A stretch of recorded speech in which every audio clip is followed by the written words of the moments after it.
आईला वाचवा. त्या माऊलीच्या पतीला विचारलं. पती म्हटला, डॉक्टर बाळ नाही वाचलं तरी चालेल, पण बाळाच्या आईला वाचवा. आणि तुम्ही आईला जाऊन विचारा बरं, त्या बाळाच्या आईला जाऊन विचारा. ती म्हणते, डॉक्टर मी मेली तरी चालेल, पण माझ्या बाळाला वाचवा. त्याला म्हणतात आई. काय असते आई? आहे तोपर्यंत कळत नसते. पौराणिक नाही, जिवंत आणि ज्वलंत उदाहरणं देईल तुम्हाला.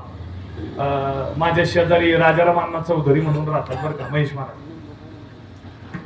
त्यांनी ससे पाळले, एका जाळीमध्ये ठेवले. त्या जाळीत सश्याची मादी गर्भी नाही, तिला पिलाला जन्म द्यायचा.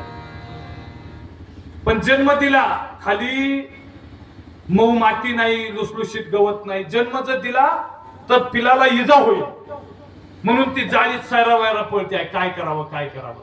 सश्याची मादी म्हणजे एक आई आहे. काय केलं ऐका त्या सश्याच्या मादीने? आपल्या पिलाला इजा होऊ नये म्हणून स्वतःच्या दातानं स्वतःच्या अंगावरचे केस उपटले, एका कोपऱ्यात सजवले, त्याच्यावर पिलाला जन्म दिला. आई काय करते ना, आई जन्म देते नाही, मरायला तयार असते, ती आई असते. पाठीमाग पेपरला एक बातमी आली, महाराज एक चित्र अधोरेखित केलं होतं. जंगलाला वनवा लागला होता. वनव्यामध्ये त्या आगीमध्ये जंगल जळून खाक झालं होतं, पण जमिनीवर एका पक्षाचं घरटं होतं. ते घरटं